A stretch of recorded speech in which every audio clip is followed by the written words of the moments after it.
Welcome back to another edition of Research Fantasy Presents the NBA Value Bin, picking players to help you round out your NBA DFS lineups with value for Friday, March 24th, 2017. Last night, and I said this kind of going into the slate, and every slate is different to each person. And last night, I just didn't like the slate. I don't know. My head just really wasn't into how to make the lineup stand apart because there was no real difficulty fitting in the players you want to.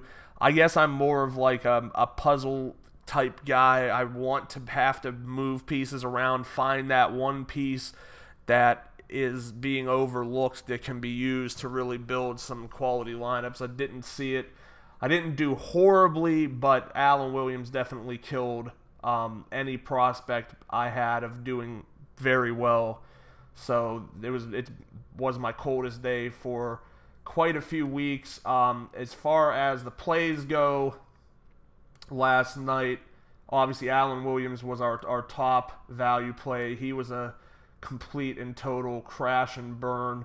And I mean, I really didn't, for obvious reasons, I didn't see that coming. Zach Randolph put up an adequate game, but just not playing very well. Despite having a good game just a couple of days ago against San Antonio, I really thought we'd see him. Nothing huge, but I mean, like 28 fantasy points.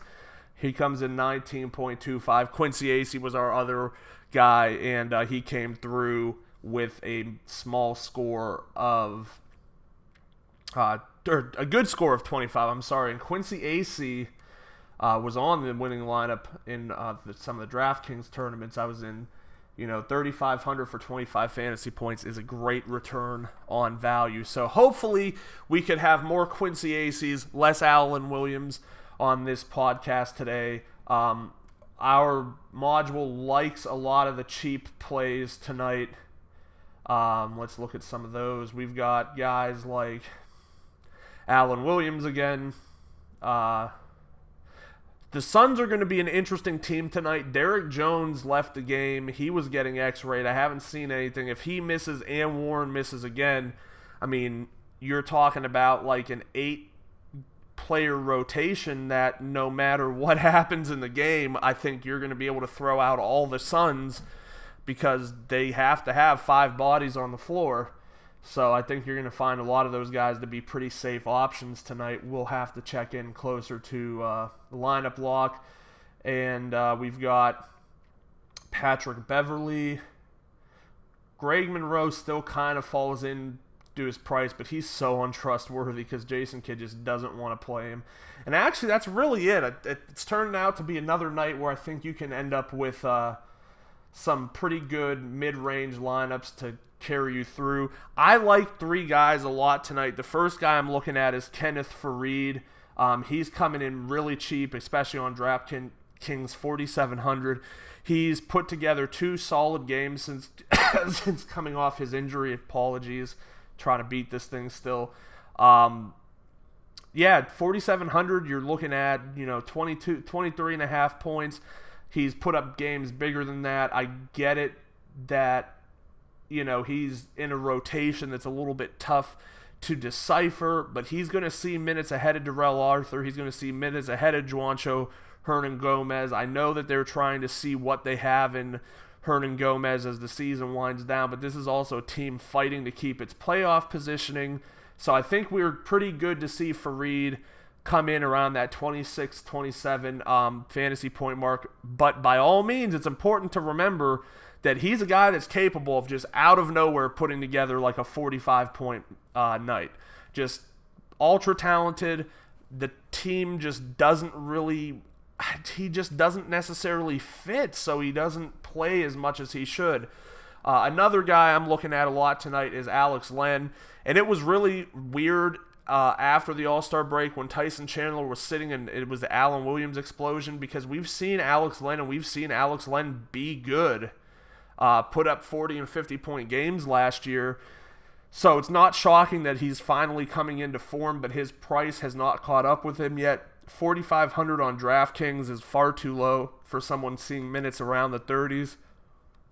You got to figure, you have to figure that he should see the minutes again tonight unless he gets in foul trouble. I know the matchup isn't spectacular, but I do think it's something that he should be able to have success with. So he's another guy I'm looking at. Again, going back to the 8-9 person rotation if TJ Warren doesn't play. Jarrell Eddy wasn't seeing a ton of minutes.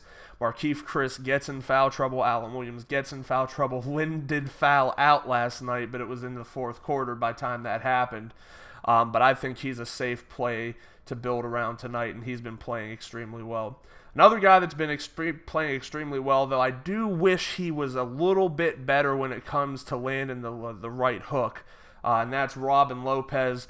It's child's play to go back to the Centers against Philadelphia matchup, but why not? And for a guy like Lopez, who had been putting together some big games prior to getting suspended for trying to fight Serge Ibaka, with Wade out, he sees more usage, and he's 4,200 on DraftKings.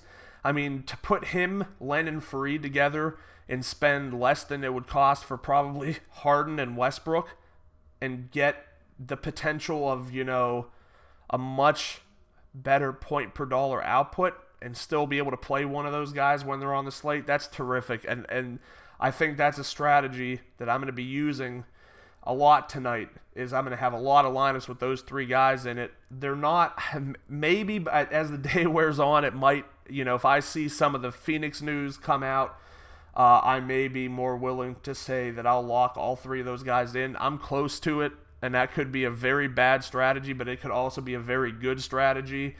We'll see. I don't I don't love the idea of locking in two centers because you've killed your utility spot. Neither one of these guys, to my knowledge, has power forward eligibility. If at that point it's just simple, you just lock them in as a power forward only and you open up that forward spot. But anyway, that's our three plays for tonight. Let's come back tomorrow, obviously. Make sure to subscribe to our YouTube channel. Head over to researchfantasy.com. Sign up for our NBA mailing list. Like us on Facebook. Follow us on Twitter at Research and Win, and we'll see you again tomorrow.